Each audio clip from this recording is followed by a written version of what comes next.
అధ్యాయము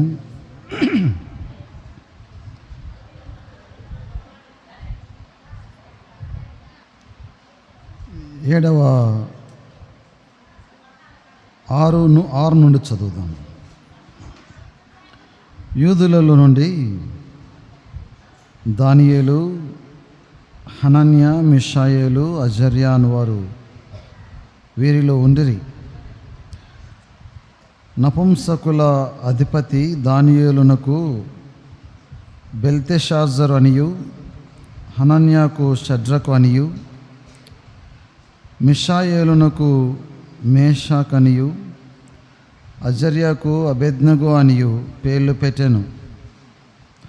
రాజు భుజించు భోజనమును పానము చేయు ద్రాక్షరసమును పుచ్చుకొని తను అపవిత్రపరచుకొనకూడదు అని దానియేలు ఉద్దేశించి తాను అపవిత్రుడు కాకుండానట్లు వాటిని పుచ్చుకొనకుండా సెలవిమ్మని నపుంసకుల అధిపతిని వేడుకొనగా, దేవుడు నపుంసకుల అధిపతి దృష్టికి దానియేలునకు కృపా కటాక్షమునందను అనుగ్రహించెను. ప్రార్థన. కృపగల దేవా, దయాళుడవైన మా తండ్రి, మిమ్మల్ని స్తుతిస్తున్నాం. మధ్యాహ్నం వేళ మరొకసారి మీ యొక్క వాక్యమును చదువుకొని ఉండగా, వాక్యము ద్వారా యవన జీవితాలను దర్శించాలని, స్పృశించాలని, హెచ్చరించి ప్రోత్సహించాలని, బలపరచాలని బ్రతిమాలుతూ ఉన్నాము. ఈ దాసుడు అల్పుడు, మీ ఆత్మచేత బలపరచండి. మేమందరము కూడా క్షేమం పొందినట్లుగా ఈ సమయమును మాకు దీవెనకరంగా చేయండి. ఆటంకములను మీరు దూరం చేయండి తండ్రి. ప్రభువా, వాడుక మాదిరిగా కాకుండా మేము అందరం కూడా క్షేమము, అభివృద్ధి పొందినట్లుగా దయతో మాట్లాడమని మీ కృపగల హస్తాలకు అప్పగించుకుంటూ మీ ఆత్మచేత బలపరచి నడిపించమని, మీ నామం మహింపరచబడు కృపను అనుగ్రహించు. మా ప్రభు అయిన యేసుక్రీస్తు నామముననే స్తుతించి ప్రార్థించుచున్నాము తండ్రి. ఆమేన్. ప్రియ యవన బిడ్డలారా,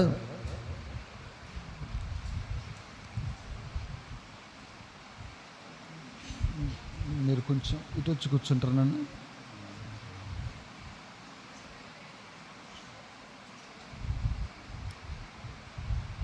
నన్ను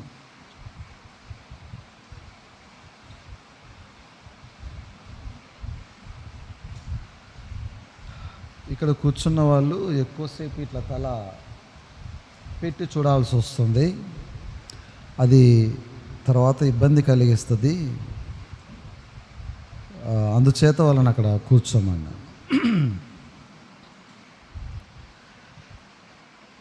సోదరుని ఏమి ఇబ్బంది లేదు, ఇలా తిరిగి కూర్చున్నాడు కాబట్టి కష్టమే కాదు. మనము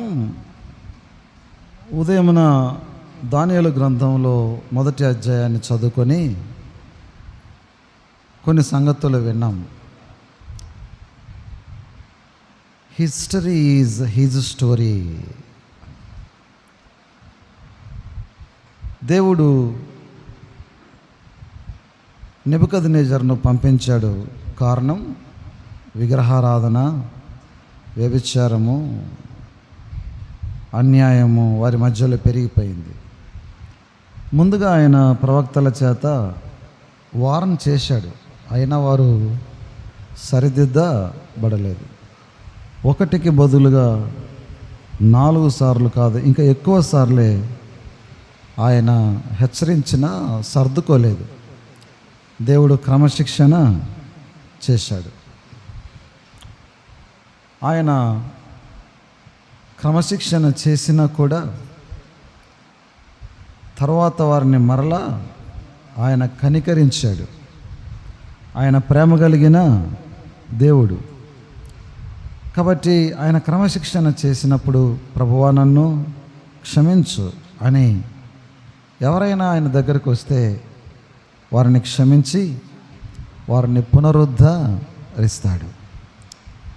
దేవుడు తను పాలించాలనుకున్నప్పుడు మనము ఆయనకు అవకాశం ఇవ్వకపోతే తను ఓవర్ రూల్ చేస్తాడు. అది మనకు మంచిది కాదు. చుట్టూ ప్రవక్తలు అబద్ధ ప్రవక్తలుగా మారిన, యాజకులు బలులు అర్పించటం మానివేసిన, రాజులు భక్తిహీనులుగా మారిపోయిన, నాయకులు లంచగొండులుగా దిగజారిన, కానీ శేషం మాత్రము వారిని ఆదర్శంగా తీసుకోకుండా వారు భక్తి కలిగిన బిడ్డలుగా వారు జీవించారు. మనం కూడా వారిని వీరిని చూడాల్సిన అవసరం లేదు. భక్తి కలిగిన వారు కొంతమంది మన ముందు ఉండగా, వారు మనల్ని ప్రోత్సహిస్తూ ఉండగా, వారి ద్వారా ప్రోత్సహించబడి మనము ప్రభువు కొరకు ఒక నమ్మకమైన శేషము, ఫెయిత్ఫుల్ రెమ్నెంట్గా మిగిలితే దేవుడు ఏం చేస్తాడంటే ఆయన సహాయము చేస్తాడు. మొదటి మాట, God gave favour to Daniel and his friends. ఎందుకు అంటే ఇదిగో వారు నమ్మకమైన శేషముగా మిగిలినందుకే. రెండవది, వారు పరీక్షలో వారు వెనుకకు తీయలేదు కానీ వారు నిలిచారు అని మనం చూస్తూ ఉన్నాం. ప్రభువు బిడ్డలకు కూడా పరీక్షలు ఖచ్చితంగా వస్తాయి. లోకం నుండి వస్తాయి, శరీరము నుండి వస్తాయి, అపవాది నుండి కూడా వస్తాయి. కానీ అప్పగించుకోకూడదు. వీరి దేశం మారింది, వీరి విద్య మారింది, వీరి భాష మారింది, వీరి పేర్లు కూడా మార్చివేశారు. తల్లిదండ్రులు పెట్టిన అర్థవంతమైన వాక్యానుసారమైన పేర్లను తీసివేసి లోక సంబంధమైన పేర్లు పెట్టారు. చూడండి, దానియేలు పేరు ఏమని పెట్టారు? బెల్తెషాజరు అని పెట్టారు. నిజానికి దానియేలు అంటే దాని అర్థము గాడ్ ఈజ్ మై జడ్జ్, దేవుడు నాకు న్యాయము తీర్చేవాడు అని అర్థం. దేవుడు నాకు న్యాయం తీర్చేవాడు అని ఎంత మంచి మాట. ఈ పేరు దానియేలుకు జ్ఞాపకం చేస్తుంది, దేవుడు ఖచ్చితంగా న్యాయం చేస్తాడు, దేవుడు న్యాయం తీరుస్తాడు. ఆయన దగ్గరికి వెళ్తే మన సమస్యలు తీరుస్తాడు. దానియేలుకు సమస్యలు ఎదురయ్యాయా లేదా? ఎదురయ్యాయి. బాల్యం నుంచే ఎదురయ్యాయి, మధ్య వయస్సులో ఉండగా ఎదురయ్యాయి, పదవిలో ఉండగా ఎదురయ్యాయి, వృద్ధాప్యంలోకి వచ్చిన ఎదురయ్యాయి. సమస్యలు ఒకే రకంగా ఉన్నాయా? వేరువేరు రకాలుగా ఉన్నాయా? వేరువేరు రకాలుగా ఉన్నాయి. కొన్ని సమస్యలు బబులోను నుండి వస్తే, కొన్ని సమస్యలు తన విధుల దగ్గర వచ్చాయి, కొన్ని సమస్యలు తన ప్రజలలో నుండే వచ్చాయి. అన్ని సమస్యల దగ్గర దేవుడు దానియేలుకు ఏం చేశాడు? న్యాయము చేశాడు, సమస్యను తీర్చాడు. అంత మంచి పేరు తీసివేసి వాళ్ళు ఏమని పేరు పెట్టారు? బెల్తెషాజరు అని పేరు పెట్టారు. బెల్తెషాజరు అంటే నా జీవితాన్ని బయలు రక్షిస్తుంది, బయల్ ప్రొటెక్ట్స్ మై లైఫ్. దానియేలు జీవితాన్ని రక్షించింది బయలా లేక యెహోవా దేవుడా? దానియేలు జీవితాన్ని రక్షించగలిగేది దేవుడే. మన జీవితాలను రక్షించగలిగేది దేవుడే. కానీ ఒక దేవత రక్షిస్తుంది అని పేరు పెట్టారు. చూడండి ఎంత విచారం. హనన్య అంటే దేవుడు కృప చూపువాడు అని అర్థం. ఆయన కృప ఎంత అమూల్యమైంది. ఆయన కృపలో నుండి ఆయన ఎన్ని మేలు మనకు దయచేస్తున్నాడు. కృప అంటే ఏంటి? అర్హత లేనప్పుడు కూడా ఆయన మనకు అనుగ్రహించేదే కృప. ఆయన కృపలో నుండి మనము అర్హులం కాకపోయినప్పటికీ ఆయన ఎన్నో మేళ్ళు ఇస్తున్నాడు. ఆయన కృప వెంబడి కృపను ఇస్తున్నాడు. అంత మంచి అర్థం ఉన్న హనన్య అనే పేరు తీసివేసి వాళ్ళు ఏమని పేరు పెట్టారు? షడ్రక్ అని పేరు పెట్టారు. షడ్రక్ అంటే చంద్ర దేవుని ఆజ్ఞ అని అర్థమట. Command of Aku moon god. Command of Aku అంటే మూన్ గాడ్.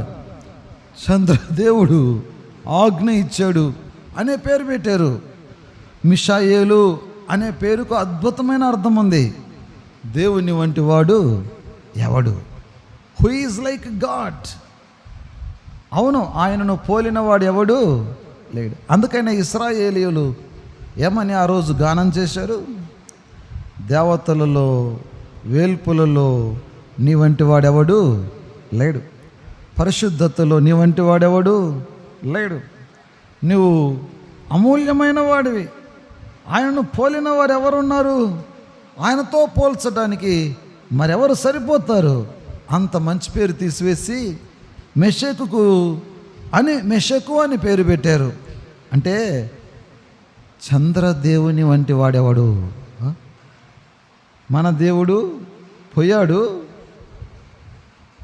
మరొక దేవుడు వచ్చి చేరాడు.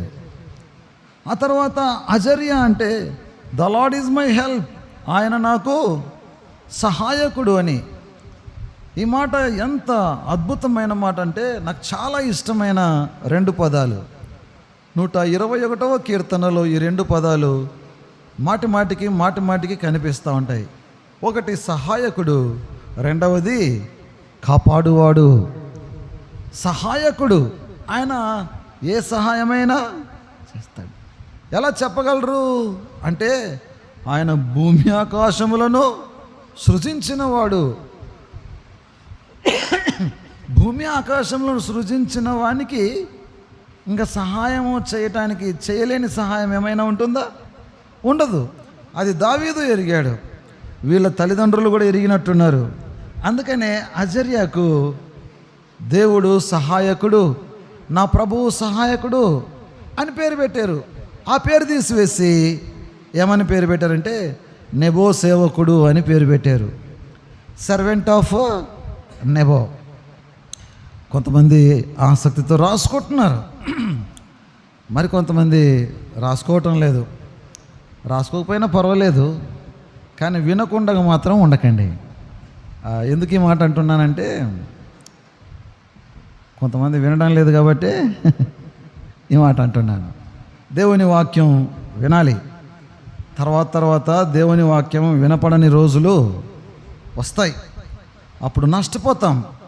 ఇవి మన హృదయంలో పడితే, మన మనస్సులో ఉంటే విత్తనము ఫలించినట్టుగా దేవుని వాక్యం ఏదో ఒక రోజున ఫలిస్తుంది. ఇప్పుడు వీళ్ళకు ఇలాంటి పేర్లు పెట్టారు. అవును, లోకం ఏం చేస్తుంది? మనల్ని మార్చడానికి ప్రయత్నం చేస్తుందా లేదా? మనల్ని మార్చడానికే ప్రయత్నము చేస్తుంది. నిన్ను నన్ను మార్చడానికే ప్రయత్నం చేస్తుంది.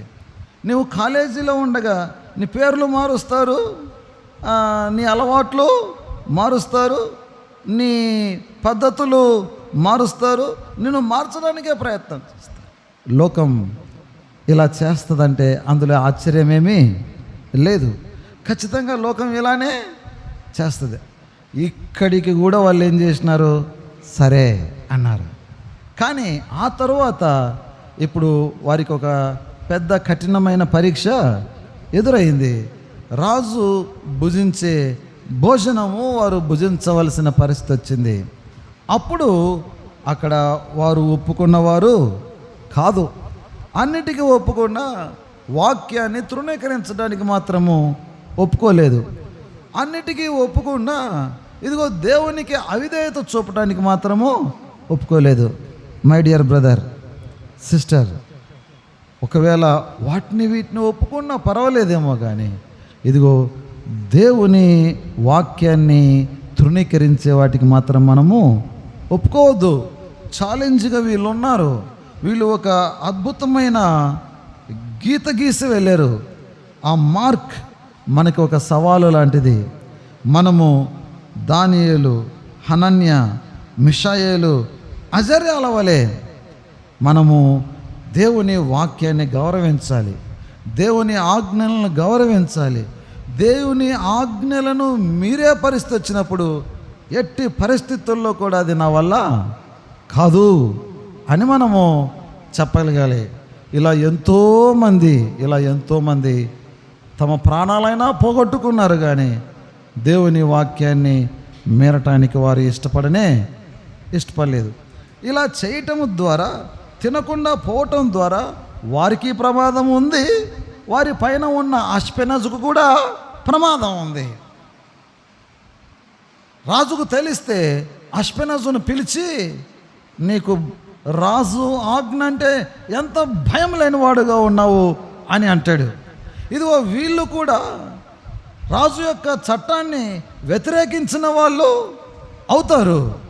ఇద్దరికీ ప్రమాదం ఉన్నా కూడా వీళ్ళు ఏం చేయాలనుకున్నారంటే మమ్మల్ని అపవిత్రపరచుకోకూడదు. అది కారణం.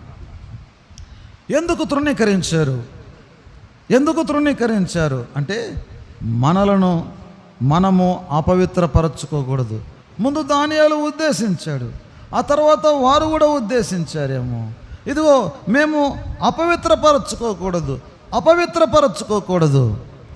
ఈ మాట ఎంత అద్భుతమైన మాట. మన జీవితాలను అపవిత్రపరచుకోకుండా ఉండేవారు కావాలి. దానియేలు అపవిత్రపరచుకోకూడదని ఆయన కోరిక కలిగి ఉన్నాడు. నీ కోరిక అపవిత్రపరచుకుంటావా? అపవిత్రపరచుకోకుండా ఉంటావా? నేను ఒక దైవ సేవకుడు ఇలానే మాట్లాడుతూ ఉంటే విన్నాను. ఒక జంతువు ఉంది. ఆ జంతువు అది బొరియలలో నివసించే జంతువు అని నేను విన్నాను. ఆ జంతువును వేటాడే వాళ్ళు ఏం చేస్తారంటే, ఈ జంతువు బయటకు వచ్చినప్పుడు ఆ జంతువు ఏ బొరియల్లో అయితే నివసిస్తుందో ఆ బొరియల దగ్గరికి వెళ్ళి మలినాన్ని పూస్తారు. ఇప్పుడు ఇది బయటకు వచ్చింది, అలా అలా అలా అలా సంచరించి చివరికి తన నివాసానికి వెళ్ళాలి కదా. నివాసానికి వెళ్ళేటప్పుడు అక్కడ మలినం పూసి ఉంటే ఆ మలినాన్ని చూసి ఇది లోపలికి వెళ్ళటానికి ఇష్టపడదట. దాని పైనంతా తెల్లని ఫర్ ఉంటుంది, ఉన్ని లాంటి చర్మం ఉంటుంది, వెంట్రుకలు అద్భుతంగా ఉంటాయట, తెల్లగా ఉంటాయట. ఇది తను లోపలికి వెళ్ళడానికి ప్రయత్నం చేస్తే ఆ మలినము తనకు అంటుతుంది అని చెప్పి అది లోపలికి వెళ్ళడానికి చాలా చాలా ఇబ్బందిగా ఫీల్ అవుతుందట. అది లోపలికి ఎందుకు వెళ్ళడం లేదు? తను అపవిత్రము అవుతాను, మలినం నన్ను తాకుతుందేమో, మలినం నా శరీరాన్ని అంటుతుందేమో అని అది అటు ఇటు తిరుగుతుంది. ఇంత లోపల ఎవరు వస్తారు? వేటగాళ్ళు వచ్చినప్పుడు అది ఏం చేయాలి? వారి నుండి తప్పించుకొని పోవాలి అంటే అది ఆ రంధ్రంలోకి దూరాలి, లేకపోతే వారి చేతుల్లోనైనా పడాలి. రెండిట్లో ఏదో ఒకటి చేయాలి. నేను విన్న మాట ఏంటంటే ఆ జంతువు అట వాళ్ళ చేతుల్లో పడి ప్రాణము తీసివేసుకోవడానికి ఇష్టపడతాంట, కానీ మలినాన్ని మాత్రము అంటించుకోవడానికి ఇష్టపడదట. అది మనం చూడలేదులేండి, వింటున్నాము. కానీ మన ఎదురుగానే రెండు జంతువులు కనిపిస్తాయి కదా. ఒకటి పంది, రెండవది గొర్రె. గొర్రె చూడండి, అది మురికి నీళ్లు పడినప్పుడు అది ఎక్కువసేపు ఉండలేదు, అది అలా అలా ఇలా విదిలించుకుంటుంది. మలినంలో ఉండలేదు. కానీ పంది మాత్రము ఎంత హాయిగా నిద్రిస్తుందంటే అంత హాయిగా నిద్రిస్తుంది, ఆనందిస్తుంది. మలినం అంటే తనకు చాలా ఇష్టం. దానియేలు మలినం అంటకుండా ఉండాలి అని ఆయన కోరిక కలిగి ఉన్నాడు.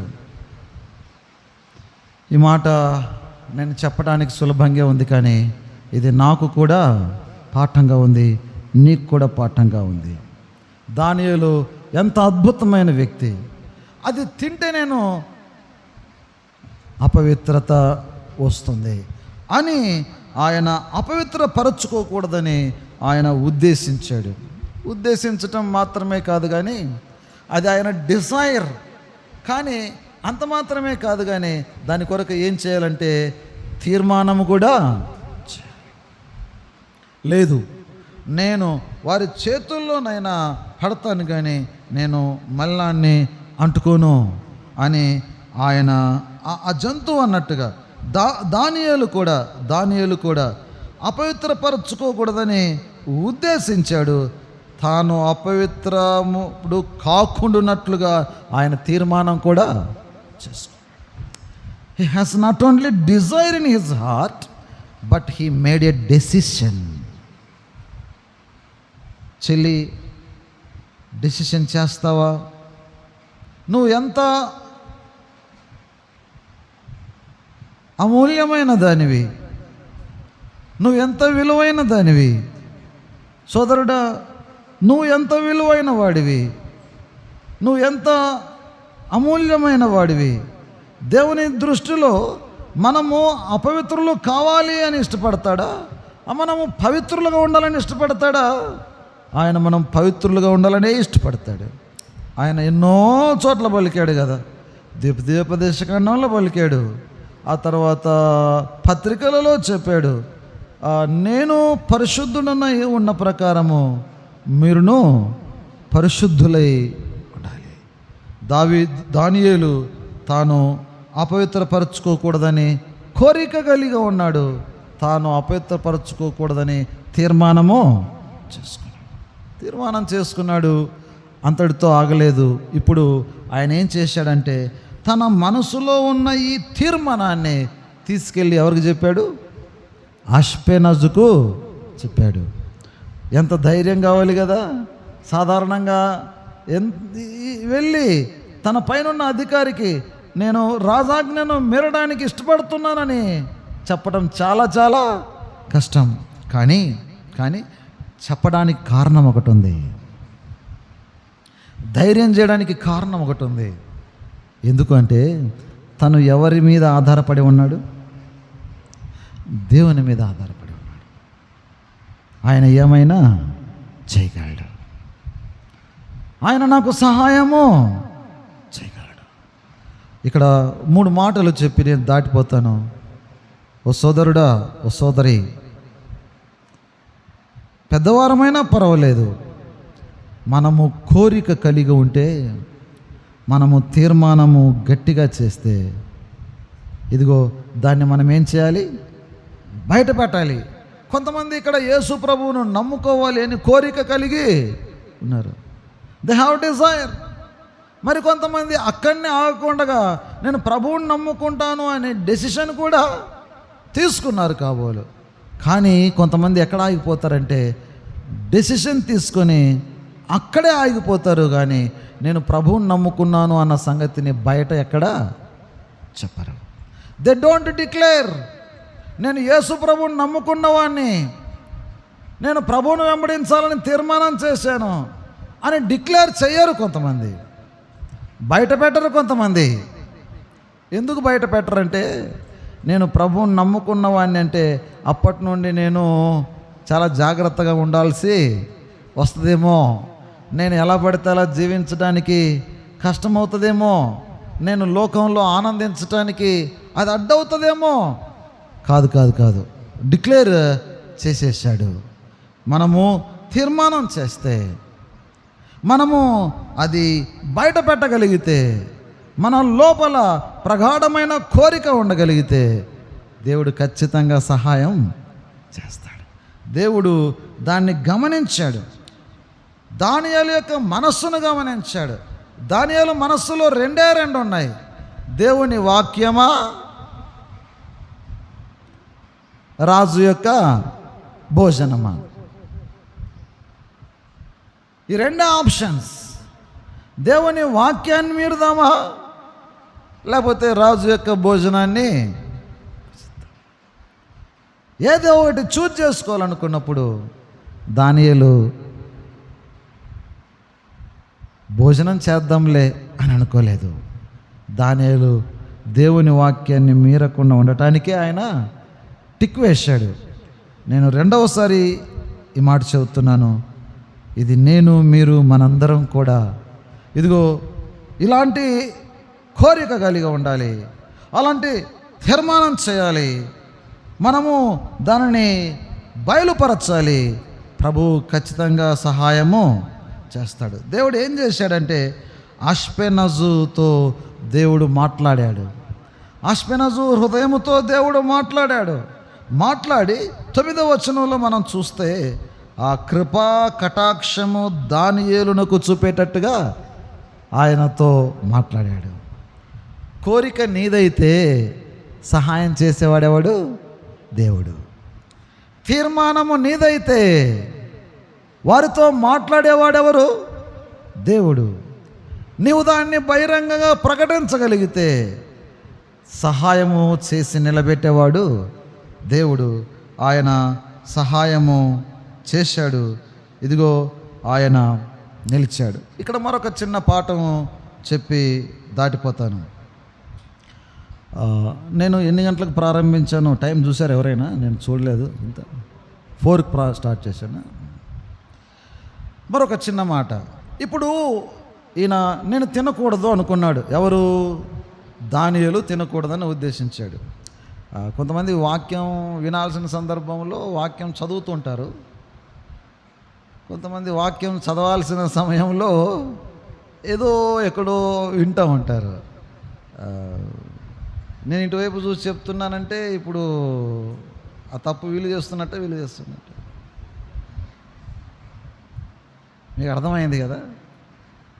కొంతమంది టీచర్లు అలానే చేస్తూ ఉంటారు. వెనక వాళ్ళు సర్దాలంటే ముందు చూసి చెప్పటం, ఒకవేళ ముందు వాళ్ళని సర్దాలంటే వెనక వాళ్ళని చూసి చెప్పటం, మనం తప్పించుకోవటం, వాళ్ళని ఇరికించటం. నాకు అర్థమైంది అనుకుంటాను కదా. Very good, thank you. దీని వెనకాల మీ మీద ప్రేమనే, అంతేగాని మీ మీద ద్వేషమేం కాదు. You are dearly brother and. ఇప్పుడు ఒకవేళ నువ్వు నేను ఉన్నాం అనుకోండి, తీర్మానం చేశాము, మనం ఇప్పుడు అది వెళ్ళి చెప్పాలి. ఎట్లా చెప్పాలి? అశ్వినేజ్ దగ్గరికి వెళ్ళి, అశ్వినేజు ఏందయ్యా ఏమనుకున్నావు, నీకు తెలీదా? ఏంది బాబు ఏమైంది? నీకు తెలియదా? ఇంకా నేనెవరు తెలుసు కదా, మేము ఎక్కడి నుంచి వచ్చినామో తెలుసు కదా అన్నాడా? అలా అనలేదు. చూడండి ఆ మాట చదువుదాం. చూడండి 8వ వచనంలో చదువుదాం. అపవిత్రపరచుకొనకూడదని దానియేలు ఉద్దేశించి తాను అపవిత్రుడు కాకుండానట్లుగా వాటిని పుచ్చుకొనకుండగా సెలవిమ్ము. What a wonderful approach, what a wonderful petition. ఆ మాటలు చూడండి ఎంత బాగున్నాయి. కారణం ఎవరంటే ఇతను దేవుని బిడ్డ, ఈయన ఒక భక్తి కలిగిన శేషములో ఉన్నవాడు.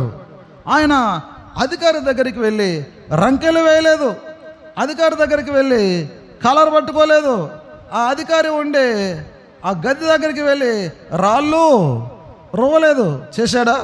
కొన్నిసార్లు నీ తీర్మానం మంచిదై ఉండొచ్చు కానీ, నీ ఆశ మంచిదై ఉండొచ్చు కానీ, ఇదిగో నీ మాటలు సరిగా ఉండకపోతే, నీ ప్రవర్తన సరిగా లేకపోతే, నీ అప్రోచ్మెంట్ సరిగా లేకపోతే, మనము మన అధిపతుల దగ్గర ఉన్నప్పుడు, మన బోధకుల దగ్గర ఉన్నప్పుడు, చాలాసార్లు బోధకులు అంటే గుర్తొస్తూ ఉంది.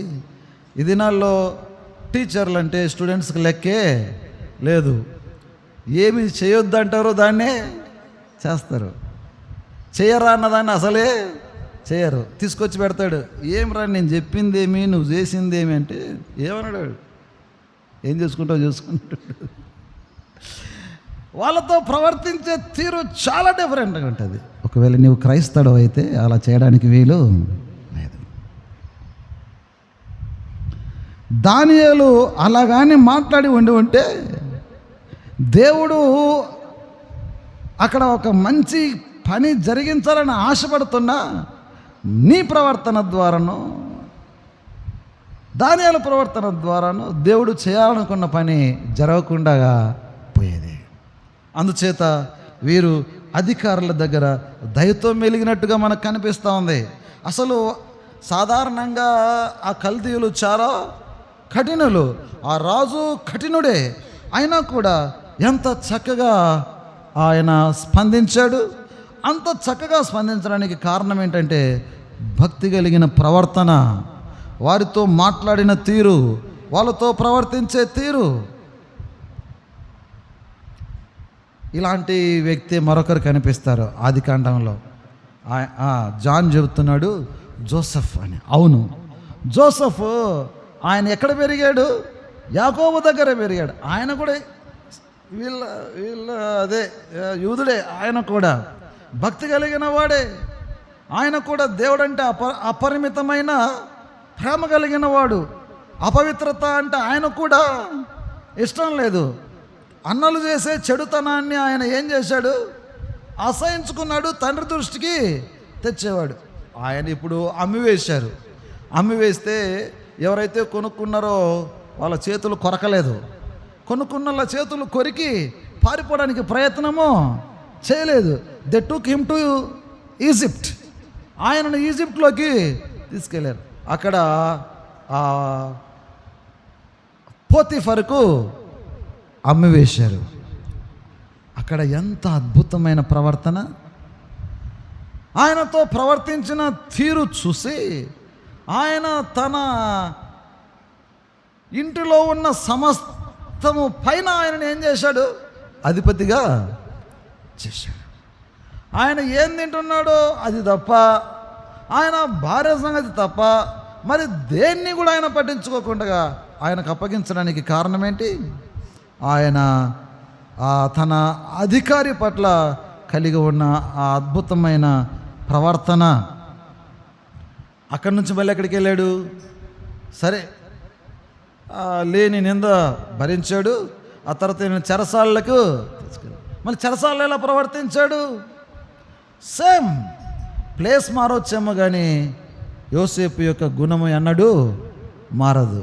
కొంతమంది విద్యార్థులు ఉంటారు, మందిరంలో ఒక రకంగా ఉంటారు, మందిరం బయటికి వెళ్ళిన వెంటనే ప్రవర్తనలో గొప్ప మార్పు వచ్చేస్తుంది.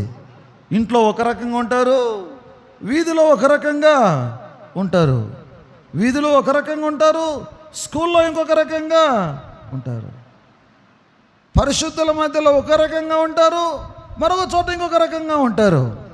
కానీ యోసేపు గుంటలో ఉన్నా, యోసేపు పోతీఫరు ఇంటిలో ఉన్నా, అక్కడి నుండి పోయి చెరసాలలో ఉన్నా, అక్కడి నుంచి వెళ్ళి సింహాసనం దగ్గరికి వెళ్ళినా no change in his way of speaking, in his attitude, in his behaviour.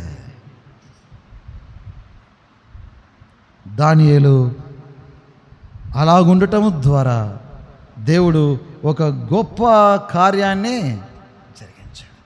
ఎంతగా ప్రభావితం చేయగలిగాడు దానియేలు తన ప్రవర్తన ద్వారా అంటే, అది తన ప్రాణానికి ముప్పు తెస్తుంది అన్న సంగతిని ఎరిగినా కూడా అష్పెనజ్ ఏం చేశాడు? కానీలేండి, మనం ఎంత ప్రభావితం చేయగలం? ఇది ఎవరికి సాధ్యం? ఇది దేవుని బిడ్డలకు సాధ్యం. ఇది దానియేలు లాంటి వాళ్ళకు సాధ్యం. నీవు నేను దానియేలుగా మారాలి అని నేను జ్ఞాపకము చేస్తున్నాను. దానియేలు దేవుని వాక్యాన్ని మీరకూడదు అని ఆశ కలిగి ఆయన దేవుని వాక్యాన్ని గౌరవించటం ద్వారా దేవుడు గొప్ప సహాయము చేశాడు. మరి కొంతమందిని జ్ఞాపకం చేస్తాను. దానియేలు స్నేహితులు వారు కూడా ఇదిగో ఈ ప్రతిమకు మొక్కాలంటే మొక్కలేదు, దేవుని వాక్యాన్ని గౌరవించాలనుకున్నారు. ప్రతిగా ఇదిగో వారు అగ్నిగుండంలో వేయబడినా కూడా తప్పించాడు. ఐగుప్తులో మంత్రసానులు ఉన్నారు. అక్కడ ఐగుప్తు ఫారో ఏం చేశాడంటే, ఒకవేళ ఇశ్రాయేలీయులలో మగపిల్లవాడు పుడితే అతన్ని తీసుకెళ్ళి ఆ పసికందును తీసుకెళ్ళి నైలు నదిలో పారవేయాలి. మంత్రసానులు భక్తి కలిగిన వారు, హెబ్రీ స్త్రీలు దేవునికి భయపడిన వారు, అందుకని ఆ పని చేయలేదు. దేవుడు సహాయం చేశాడా? ఖచ్చితంగా సహాయము చేశాడు. అపోస్తలులు కూడా వాళ్ళు పిలిచి చెప్పారు, ఇదిగో ఈ నామమును బట్టి ఇక ప్రకటించకూడదు, ఇదిగో ఈ నామం గురించి మీరు గొప్ప చేయకూడదు అని చెప్తే పేతురు తతిమ అపోస్తలులు ఏమన్నారంటే, మేము దేవుని వాక్యానికి విధేయత చూపాలి. దేవుడు ఘనపరచబడ్డాడు. దేవుని వాక్యాన్ని మనం ఘనపరచడానికి తీర్మానము చేస్తే ఖచ్చితంగా దేవుడు సహాయము చేస్తాడు. అలాగూ చేయటం ద్వారా ఇదిగో దేవుడు కూడా మహిమపరచబడతారు. అనేక మందికి ఆశీర్వాదము కలిగేటట్టుగా దేవుడు కార్యాలు జరిగిస్తాడని మనం దీని ద్వారా తెలుసుకోవచ్చు. కాబట్టి దేవుని బిడ్డలముగా నేను మరీ ముఖ్యంగా చెబుతున్నది ఇదే. నువ్వు ట్యూషన్కి వెళ్తున్నావా? నువ్వు స్కూల్లో ఉంటున్నావా? నువ్వు కాలేజీలో ఉంటున్నావా? నువ్వేమైనా ఆఫీస్లో పనిచేస్తున్నావా? లేకపోతే ఇంకెక్కడైనా ప్రైవేట్ ఇన్స్టిట్యూషన్స్లో ఉన్నావా? ఎక్కడున్నా సరే మనం ఎవరిని భయపెట్టాల్సిన అవసరం లేదు, ఎవరికి ఎదురు తిరగాల్సిన అవసరం లేదు, ఎవరికి హాని కలిగించాల్సిన అవసరం లేదు, ఎవరిని పడగొట్టాల్సిన అవసరం లేదు. మనము భక్తి కలిగిన పిల్లలుగా మెలగాలి. వాళ్ళు ఎలాంటి వాళ్ళు అంటే, వాళ్ళ చదువుల్లో రాణిస్తారు, వాళ్ళ ప్రవర్తనతో మెప్పిస్తారు. ఈ రెండు మాటలు గుర్తుపెట్టుకోండి. కొన్నిసార్లు మనం ప్రవర్తనలో మెప్పించవచ్చు, కానీ ఒకవేళ చదువుల్లో మనము అనగారిన వాళ్ళుగా ఉంటే కొన్నిసార్లు వారి దయ మన మీద రాకపోవచ్చు. అందుకని బాగా చదవండి, చదువులలో రాణించండి. నువ్వేం చదువుతున్నావు? నేను ఒక మాట చెప్తాను. క్లాస్లో టాపర్ని ఏ టీచర్ అయినా తొందరపడి కొడతారా? క్లాస్లో టాపర్ 5 గంటలకు వద్దు మేడం 6 గంటలకు ట్యూషన్ అంటే టైం 5 అవుతుందా 6 పెడతారా? 6. నిజంగా నేను 15 సంవత్సరాలు టీచర్గా పనిచేసిన అనుభవంతో చెప్తున్నాను. ఈ కొంతమంది బాగా చదువుల్లో టాపర్స్గా ఉన్న వాళ్ళు టీచర్ను కూడా ఇన్ఫ్లుయెన్స్ చేస్తారు. వీళ్ళందరన్నా కూడా ఈ అమ్మాయి బాగా చదువుతుంది కదా, వీడు బాగా చదువుతాడు కదా, అందుకని ఈయన ఆడిని మెప్పించాలనే 5 కాదురా 6కే అంటాడు. ఏం సార్ ఆ అమ్మ చెప్పిందని కదా సార్ అంటే, అట్లేం లేదులేరా అంటాడు. అది 6కే అంతే. మిగిలిన వాళ్ళ సంగతి ఏమో కానీ క్రైస్తవులుగా మనము చదువుల్లో రాణించాలి, మన ప్రవర్తన ద్వారా మెప్పించాలి. అప్పుడు దేవుడు మనను గొప్ప కార్యాలు చేయటానికి వాడతారు. నేను స్కూల్లో పనిచేశాను. నేను పనిచేసిన స్కూల్లో మా సార్కు ఎవరు ఎన్ని చెప్పినా కూడా ఆయన లాస్ట్కి ఎవరి దగ్గరకు వస్తాడంటే, సిమియోన్ రమ్మనండి అంటాడు. లోపల పిలుస్తాడు. పిలిచి ఏం చేద్దాం అంటాడు. ఇది చేద్దాం సార్ అంటే అయిపోయి అవన్నీ పోయా, ఇంకా మనం చెప్పిందే జరుగుతుంది. He knew he's a Christian. He knew he's a devoted dedicated child of God. అంటే నేను గొప్ప చెప్పాలని కాదు, కానీ అలా మీలో కూడా కొంతమంది ఉన్నారు. లేరా? ఇప్పటి నుండి అయినా మనము దేవుని నామానికి మహిమ తీసుకొని వద్దాము. సరే, మనము కొంచెం ముందుకు వెళ్దాం, దాటిపోదాము. సమయం ఇక తక్కువ ఉంది. నేను 5కు ముగించాలి. దేవుడు ఏం చేశాడంటే, వీరి యొక్క ఫెయిత్ఫుల్ డెడికేషన్ బట్టి, తర్వాత వీరి యొక్క తీర్మానాన్ని బట్టి, వీరు ప్రభు మీద ఆధారపడుటను బట్టి, వీరి మంచి ప్రవర్తనను బట్టి దేవుడు ఏం చేశాడంటే వారికి సహాయము చేశాడు. నా మొదటి స్టేట్మెంట్ ఈ మొత్తం అధ్యాయంలో, God gave favour to Daniel మాదిరిగా మనం ఉంటే దేవుడు మనకు కూడా ఫేవర్స్ చేస్తాడు. రెండవది ఇప్పుడు మనము 17వ వచనం దగ్గరికి వద్దాం డైరెక్ట్గా.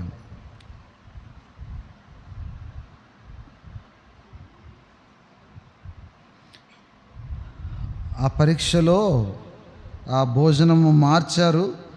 వారు కోరుకున్న భోజనాన్నే పెట్టారు, కానీ దేవుని యొక్క కార్యం వారి మధ్యలో జరిగింది. వారికంటే వీరే ఆరోగ్యవంతంగానూ సౌందర్యవంతంగానూ కనిపించారు. వారిని మెప్పించారు. ఇప్పుడు 17వ వచనం దగ్గర చదువుతాను. ఈ 4 బాలుర సంగతి ఏమనగా, దేవుడు వారికి జ్ఞానమును సకల శాస్త్ర ప్రవీణతయు వివేచనయు అనుగ్రహించెను. 9వ వచనంలో కృపా కటాక్షమునంద అనుగ్రహించెను. ఇప్పుడు మనం 17వ వచనంలో జ్ఞానమును సకల శాస్త్ర ప్రవీణతయు అనుగ్రహించెను. ఏ మాట ఉంది? 2 చోట్ల అనుగ్రహించెను. నేను ఇంగ్లీష్లో ఏ పదం వాడాను? గేవ్ అనే పదం వాడాను. దేవుడు కృపా కటాక్షములను అనుగ్రహించేవాడు. 2, దేవుడు జ్ఞానమును శాస్త్ర ప్రవీణతయు అనుగ్రహించాడు. దేవుడు ఇది కూడా అనుగ్రహిస్తాడు. మనకు కృపా కటాక్షం అవసరమా లేదా? అవసరం. అనుగ్రహిస్తాడా? అనుగ్రహిస్తాడు. ఎలాంటి వారికి?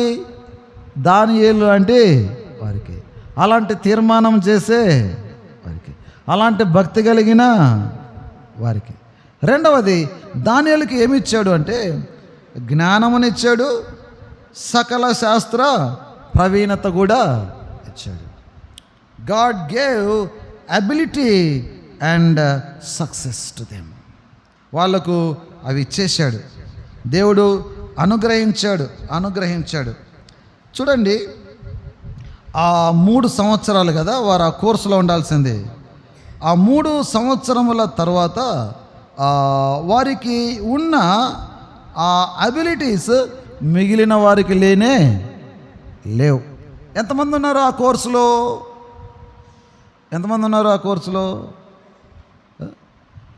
ఆ అష్పనాజ్ క్లాస్లో ఎంతమంది ఉన్నారు? ఏమో తెలీదు, అంతే. నేను ఊరకనే మిమ్మల్ని అడిగినాను. రాయబడా లేదు. 200 మంది ఉండొచ్చా? 100 మంది ఉండొచ్చేమో. సరే, మెట్టుకు చాలామంది ఎవరి కొరకు సిద్ధపరచబడుతున్నారు? రాజు దగ్గర పని చేయడానికి, రాజుకు సహాయకులుగా ఉండడానికి సిద్ధపరచబడుతున్నారు. వాళ్లకు నేర్పిస్తూ ఉన్నారు. వాళ్ళకు స్కిల్స్ నేర్పిస్తున్నారు, వాళ్ళకు ట్రైనింగ్ ఇస్తున్నారు, వాళ్ళకు జ్ఞానం నేర్పిస్తూ ఉన్నారు, వాళ్ళకు తత్వజ్ఞానం నేర్పిస్తూ ఉన్నారు, అవన్నీ నేర్పిస్తున్నారు. ఇవన్నీ వాళ్ళు నేర్పిస్తున్నారు. కానీ ప్రత్యేకంగా దేవుడు ఏం చేశాడు? వారికి జ్ఞానం ఇచ్చాడు, సకల శాస్త్ర ప్రవీణత ఇచ్చాడు. భూమి మీద మనము జీవించాలి అంటే మనకేం కావాలి? ట్రైనింగ్ కావాలి. అంతేనా? If there is no training there will be no living. అంతేనా కదా? ప్రతి చోట ఏముంటుంది? ట్రైనింగ్ ఉంటుంది. కొంతమంది డిఎస్సిలో సెలెక్ట్ అయినారు కదా, వాళ్ళకంట 6 రోజులు ట్రైనింగ్ పెట్టినారంట. కరెక్టేనా? నేను విన్నది. ట్రైనింగ్ ఉంది, ట్రైనింగ్ కావాలి. వీళ్ళు కూడా ట్రైన్ అప్ అవుతూ ఉన్నారు. లివింగ్ కావాలి అంటే ట్రైనింగ్ ఉండాలి. అలానే మనం జీవితంలో జీవనం చేయాలంటే చదువు ఉండాలి, ఎడ్యుకేషన్ ఉండాలి. చాలామంది పిల్లలు ఏం చేస్తున్నారంటే చదువును నిర్లక్ష్యము, చదువు లేకపోతే ఏదో ఒకటి చూసుకొని బతకొచ్చులే అని అనుకుంటున్నారు. కానీ కాలం మారుతూ ఉండగా దానికి కూడా ఏం కావాల్సి వస్తుంది? చదువే కావాల్సి వస్తుంది. అన్నిటికీ చదువు చాలా అవసరమైంది. ఎడ్యుకేషన్ కావాలి. ఒకవేళ మనము దేవుని పరిచర్య చేయాలనుకుందాం అనుకోండి, అప్పుడు ఆ ఎడ్యుకేషన్ కావాలి కదా. దేవుని జ్ఞానమునకు సంబంధించిన విషయాలు కావాలి. మాత్రమే కాదు, కొంతమందికి జ్ఞానం ఉండొచ్చు, కానీ దేవుడు అవసరమైన కృపను అనుగ్రహించాలి, అవసరమైన సామర్థ్యాలను ఇవ్వాలి. దేవుడిస్తాడు, దేవుడు అనుగ్రహిస్తాడు. దేవుడు అనుగ్రహించే వాటికి, లోకం ఇచ్చే వాటికి చాలా తేడా ఉంటుంది. దేవుడిచ్చేవి, లోకం ఇచ్చేవి. దేవుడిచ్చే వాటికి, లోకం ఇచ్చేవి ఎన్నడూ ప్రత్యామ్నాయము కానే కావు. దేవుడిస్తే ఎలా ఇస్తాడంటే అబండెంట్లీ. నీవు మా రాజపుత్రులు ఉన్నారు ఇక్కడ, కొన్నిసార్లు వర్షం రాకపోతే బిందెలు తీసుకొని మొక్కలకి ఇట్లా నీళ్ళు పోసుకుంటూ పోతుంటారు. ఎంతని పోస్తావో చెప్పండి. దేవుడు ఇచ్చేదానికి అది దేవుడు ఒక్క 10 నిమిషాలే సాలనేటట్టు కొట్టగలడు. దేవుడిచ్చాడు వీళ్ళకు. అక్కడ నేర్పించే వాళ్ళు ఉన్నారులేండి, వాళ్ళని ట్రైనప్ చేసేవాళ్ళు ఉన్నారులేండి, బౌలర్ని ట్రైనప్ చేసేవాళ్ళు. వాళ్ళు ఇచ్చే జ్ఞానం వాళ్ళు ఇస్తున్నారు. దాన్ని ఏమంటారంటే సెక్యులర్ ఎడ్యుకేషన్ అని అంటారు. దాన్ని ఏమంటారు? సెక్యులర్ ఎడ్యుకేషన్, లౌకిక విద్య, భూలోకానికి సంబంధించిన విద్య. ఇప్పుడు మనం స్కూల్స్లో నేర్చుకుంటున్నది అదే. లౌకిక విద్య ఉన్నది, కానీ దేవుడు ఇచ్చే ఆ జ్ఞానమునకు, దేవుడు ఇచ్చే ఆ ప్రవీణతకు ఈ లౌకిక విద్య ఎన్నడూ సమానము. దేవుడిచ్చాడు కాబట్టి ఆ రోజు ఈ 4 వాళ్ళు డిస్టింక్షన్లో నిలబడ్డారు. 3 సంవత్సరాలు అయింది. 3 సంవత్సరాలు అయిన తర్వాత ఆయన వచ్చాడు. ఎవరు? ట్రైనింగ్ ఇచ్చిన ఆఫీసర్ కాదు, ఒకేసారి చెక్ చేసుకోవడానికి. నెబుకద్నెజరే, అందరు పిలుచుకురండి, నా ముందు పెట్టాను. నేను బిత్తరపోయినాడు. ఒకేసారి ఈయన టెస్ట్ చేయాలనుకున్నాడు. అవును, కావాల్సింది ఎవరి కోసం? ఆయన కోసమే. అందుకనే ఆయన టెస్ట్ చేయాలనుకున్నాడు.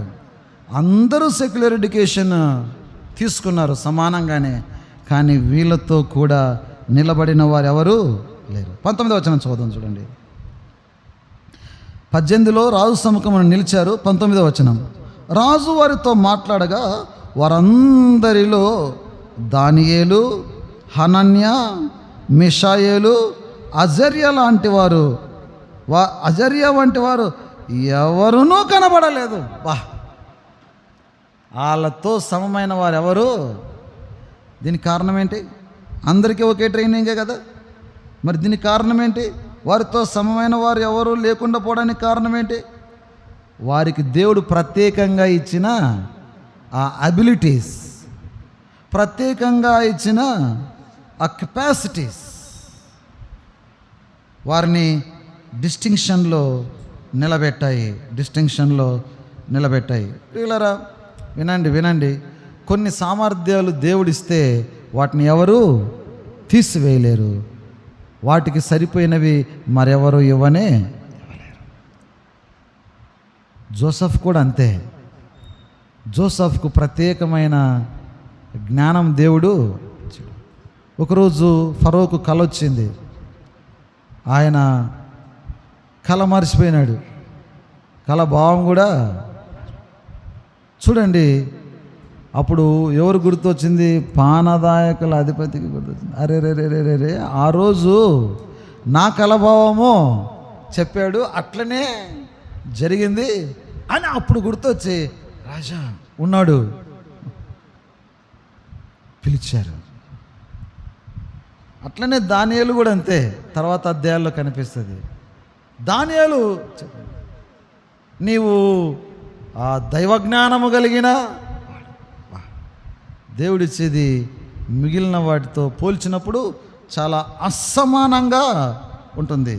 దేవుడు స్పెషల్ బ్లెస్సింగ్స్ ఇస్తాడు. కొన్నిసార్లు దేవుడు అడిగితే ఇస్తాడు.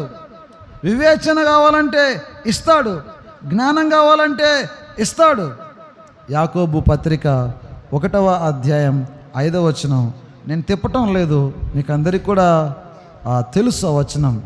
ఎవనికైనాను జ్ఞానము కొదువుగా ఉన్నడల వానికి దేవుణ్ణి అడగవలను, అతనికి దేవుడు, ఆ పదం మీరే చెప్తున్నారు చూడండి, అదే ధారాళంగా ఆయన ఇస్తాడు. నా కూతురు కూడా ఆ మాట చెప్తున్నాను. మార్కులు తక్కువ వస్తున్నాయి, దిగులు పడొద్దు నాన్న, ప్రార్థన చేయి, ప్రయాస పడ. కొంతమంది ఇక్కడ విద్యార్థులు విన్నారు. వినండి. నేను ప్రార్థన ఒకటి చేస్తానన్నా, నేను ప్రయాసపడనంటే దేవుడు అస్సలు నీ మొర వినడు. ప్రార్థన చేయాలి, ప్రయాసపడాలి. ప్రార్థన చేయాలి, హార్డ్ వర్క్ చేయాలి. ప్రార్థన చేయాలి, హార్డ్ వర్క్ చేయాలి. దేవుని వాక్యంలో ఒక మాట ఉంది కదా, విశ్వాసము లేని క్రియలు లేని విశ్వాసము మృతం. క్రియలు లేవు, విశ్వాసం మాత్రము దేవుడిస్తాడు. మరి క్రియలు ఉండాలి, విశ్వాసం. దేవుడే చెప్పాడు కదా, క్రియలు లేని విశ్వాసము మృతం. హార్డ్ వర్క్ లేని ప్రేయర్ ఫలితాన్ని ఇవ్వదు. సర్లే, నాకు హార్డ్ వర్క్ ఒకటి చేస్తాను, నాకు ప్రేయర్ చేయాల్సిన అవసరం లేదు అని అంటావా? అట్లా అనకండి. ఒకవేళ అలా చేస్తే నువ్వు సాధారణంగా మాత్రమే ఉంటావేమో, కానీ ఆ దేవుడు అనుగ్రహించే ఆ స్పెషల్ బ్లెస్సింగ్స్ నీకు రావు. కాబట్టి మనం ఇప్పుడు అర్థం చేసుకోవాల్సింది ఏంటంటే, ఒకటి ఫెయిత్ ఉండాలి, ప్రేయర్ కూడా ఫెయిత్ ఉండాలి, హార్డ్ వర్క్ ఉండాలి. లేకపోతే ఇలా చెప్దాంలేండి, ప్రేయర్ ఉండాలి, హార్డ్ వర్క్ ఉండాలి. ప్రార్థన చేయాలి, ప్రయాసపడాలి, ఎక్కువ ప్రయాసపడాలి. నేను ఒక మాట అంటాను, వీళ్ళు డిస్టింక్షన్లో నిలబడ్డారు కదా, రోజు ఇంట్లో పోయి పడుకుంటున్నారా వీళ్ళు సబ్జెక్ట్ చదువుకుండగా? దానియేలు, హనన్య, మిషాయేలు, అజర్య చదవకుండగా, హార్డ్ వర్క్ చేయకుండగా ఇంట్లో పడుకుంటే డిస్టింక్షన్లో నిలిచినారా? లేదు. ఎవరైతే కష్టపడి చదువుతారో వాళ్ళే ఖచ్చితంగా వాళ్ళు డిస్టింక్షన్లో నిలబడతారు. ఖచ్చితంగా వాళ్ళకు దేవుడు కృప చూపుతాడు. ఇక్కడ మరికొన్ని విషయాలు చెప్పి నేను ముగించాలి. 6 నిమిషాలు ఉంది. కొంతమంది ఏమంటారంటే, ఈ చదువు అక్కర లేదు అని అంటుంటారు. సెక్యులర్ ఎడ్యుకేషన్ పెద్దగా అవసరం లేదు, వరల్డ్లీ ఎడ్యుకేషన్ అంతా అదొక సిన్ఫుల్. నో. సెక్యులర్ ఎడ్యుకేషన్ కూడా మనకు కావాలి. లోకాన్ని గ్రహిస్తే లోకంతో ఎలా ప్రవర్తించాలో మనకు అర్థమవుతుంది. ఈ లోక సంబంధమైన జ్ఞానం అంటే వారి మధ్యకు వెళ్ళటానికి మనకు వీలవుతుంది. లోక సంబంధమైన జ్ఞానం ఉంటే వాళ్ళను సమీపించటానికి, వాళ్లకు దేవుడు మనకిచ్చిన ఈ గొప్ప ఆధిక్యతలను, ఈ గొప్ప ప్రత్యేకమైన దీవెనలు వారు అర్థం చేసుకునేటట్టుగా. అందుకనే సెక్యులర్ ఎడ్యుకేషన్, మాకు సెక్యులర్ ఎడ్యుకేషన్ అవసరం లేదు అని పక్కకి వెళ్ళలేదు. వాళ్ళు ఎక్కడున్నారు? కల్దీయుల కళాశాలలో ఉన్నారు. కల్దీయుల కళాశాలలో ఏం నేర్పించింటారు? ప్రత్యక్ష గుడారం నుంచి నేర్పించింటారా? మోషే యొక్క నిబంధనల గురించి నేర్పించింటారా? మీరు చెప్పండి. కల్దీయులు వాళ్ళు ఏం నేర్పించింటారు? అదే నెబో గురించి, అంతేనా కదా? ఆ మూన్ గాడ్ గురించి, వాటి గురించి, మంత్రాల గురించి, తంత్రాల గురించి, శకునం గురించి, కళల గురించి, ఇవే కదా చెప్పింటారు. అవే నేర్పించినారు. వీళ్ళు నేర్చుకున్నారు. ఆ జ్ఞానం కూడా సంపాదించుకున్నారు. చాలా ప్రాముఖ్యమైన విషయం. వినండి. సెక్యులర్ ఎడ్యుకేషన్ నేర్చుకోవచ్చు, ప్రస్తుత దేశంలో ఉన్న సిలబస్ నేర్చుకోవచ్చు. ఆ సిలబస్ చట్రంలో నీవు చిక్కుకోకూడదు. అర్థమవుతుందా? అప్పుడప్పుడు నా కుమార్తె అంటూ ఉంటుంది, చిన్న అమ్మాయి, డాడీ వాళ్ళు ఇట్లా ప్రార్థన చేయమంటారు డాడీ, అదేదేదో చెప్తారు. నేను అంటాను, వాళ్ళు అది చేస్తుంటారు కదమ్మా, నువ్వు కూడా నువ్వు ప్రార్థన చేసుకో. వాళ్ళు అది చేస్తుంటారు, వాళ్ళది అయిపోయినట్టనే నువ్వు కూడా సరే డాడీ.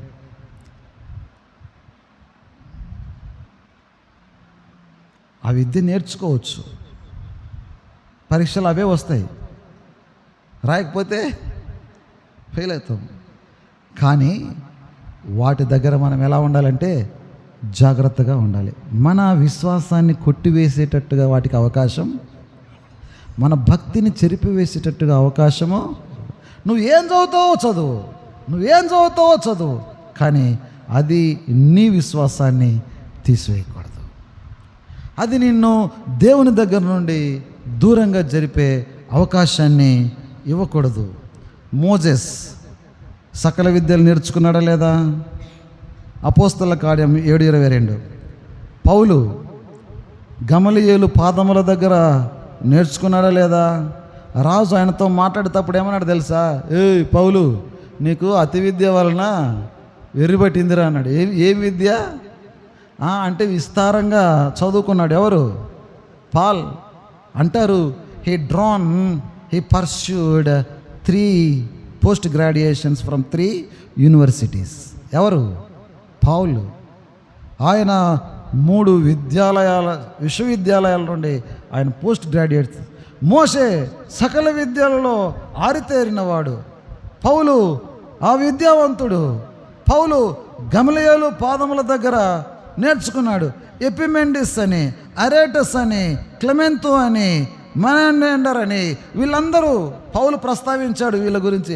వీళ్ళందరూ కూడా విపరీతంగా చదువుకున్న వాళ్ళే.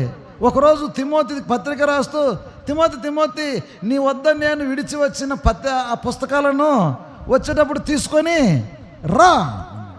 బైబిల్ మర్చిపోయినాడా? కాదు,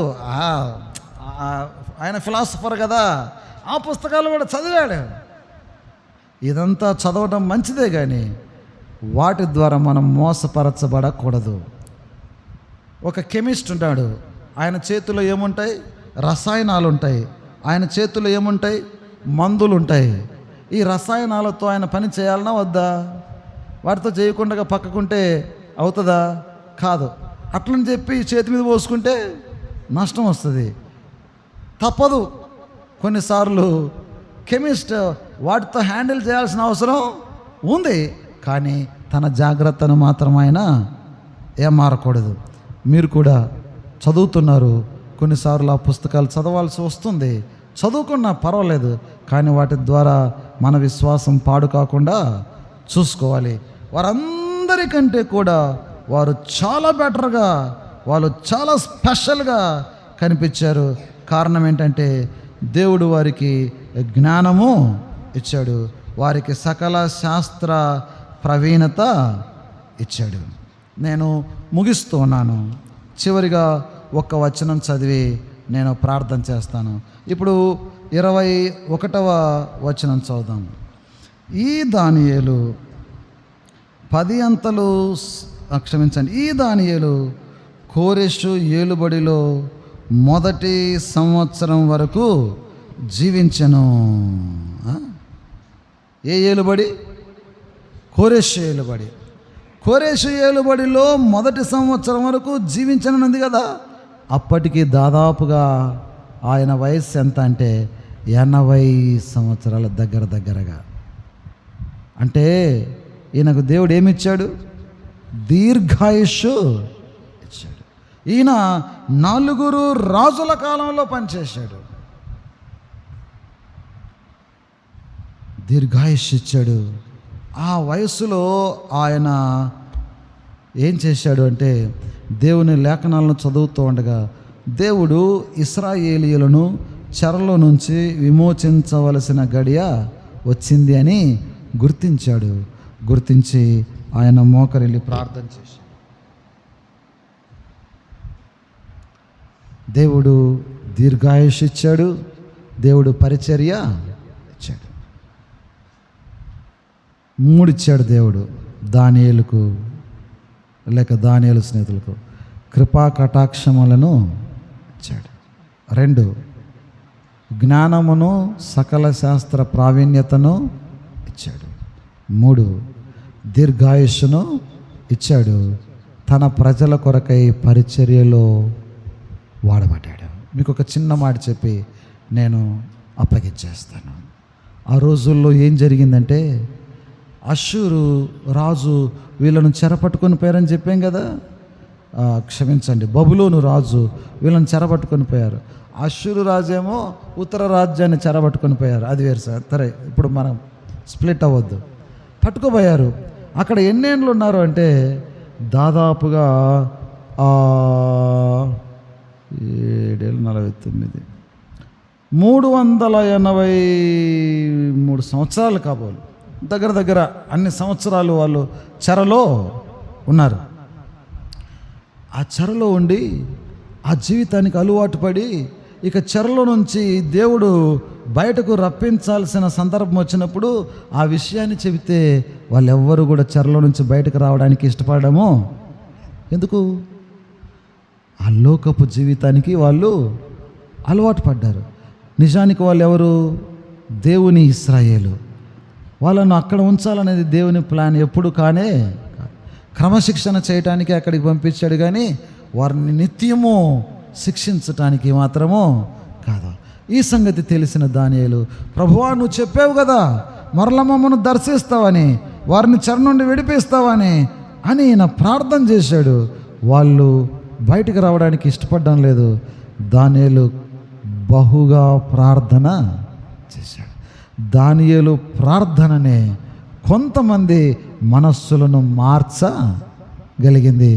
అప్పుడు కొంతమంది ఏం చేశారంటే, వాళ్ళు సరే, మొదట వాళ్ళు దేవుని యొక్క మందిరానికి తిరుగా యెరూషలేముకు రావటానికి ఇష్టపడిన వాళ్ళు కాదు. కానీ దానియేలు ప్రార్థన చేయగా కొంతమంది సరే అని వచ్చారు.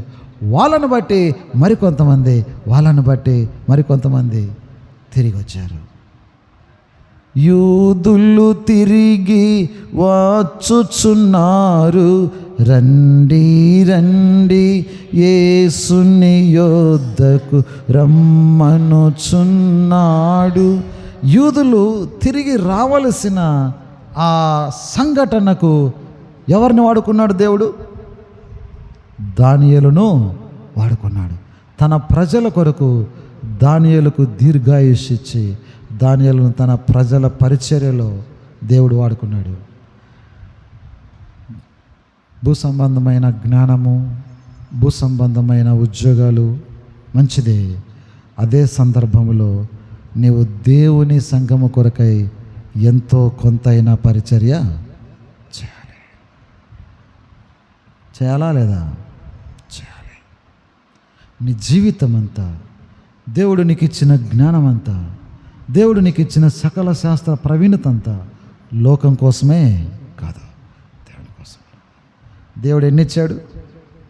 మొదటి అధ్యాయంలో వారికి కృపా కటాక్షములను అనుగ్రహించాడు, జ్ఞానమును సకల శాస్త్ర ప్రవీణతయు అనుగ్రహించాడు, దీర్ఘాయుష్ను పరిచర్యను అనుగ్రహించాడు.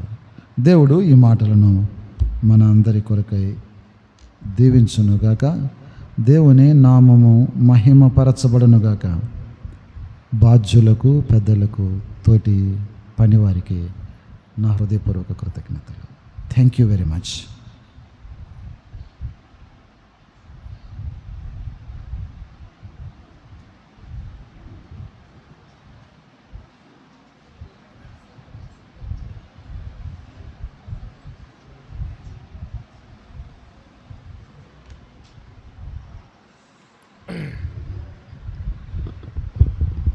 మనమందరము ప్రార్థించి ఆశించిన మేరకు ఒకరోజు యవనస్తుల కూడిక చివరి ప్రసంగము మనము ఇంతవరకు దేవుని ద్వారా వినగలిగాం. మరి కదనాతి గ్రామంలో దేవుని పరిచర్య చేస్తూ సేవకులుగా కొనసాగుతూ దేవుని పరిచర్యలో మరి ముందుకు సాగుతున్నటువంటి సుమేన్ అన్న గారు మన మధ్యకు రావడము, యవనస్తులకు దానియేలు గురించినటువంటి సంగతులను మరి కూలంకుషంగా వివరించగలగడము ఎంతో ధన్యత. దానియేలు గ్రంథము ఎన్నిసార్లు ధ్యానించినప్పటికీ కూడా అందులో ఉన్న సంగతులు ఈరోజు కొంత కొత్తగానే ఉన్నాయి. చెప్పిన సంగతులు విన్న సంగతులే అయినప్పటికీ కూడా లోతుగా ధ్యానం చేసి కొన్ని కొత్త సంగతులు, యవనస్తులకు అనుకూలమైన సంగతులు, కావలసిన సంగతులు అన్నగారు చక్కగా బోధించారు. మరి చక్కటి సందేశాలు అందించినటువంటి అన్నగారికి స్థానిక సంఘం తరపున, పెద్దల తరపున, సేవకుల తరపున హృదయపూర్వక వందనాలు తెలియజేస్తూ ఉన్నాం. ఈ వాక్యము అయిపోయిన తర్వాత క్విజ్ కార్యక్రమం ఉంటుంది. ఆ క్విజ్ కంటే ముందు విన్న వాక్యం కొరకు, క్విజ్ కొరకు మన మధ్యలో ఉన్నటువంటి నాగభూషణ గారు ప్రార్థన చేస్తారు. నాగభూషణ గారు వచ్చి ప్రార్థన చేస్తారు. తర్వాత క్విజ్ ప్రోగ్రాం ఉంటుంది.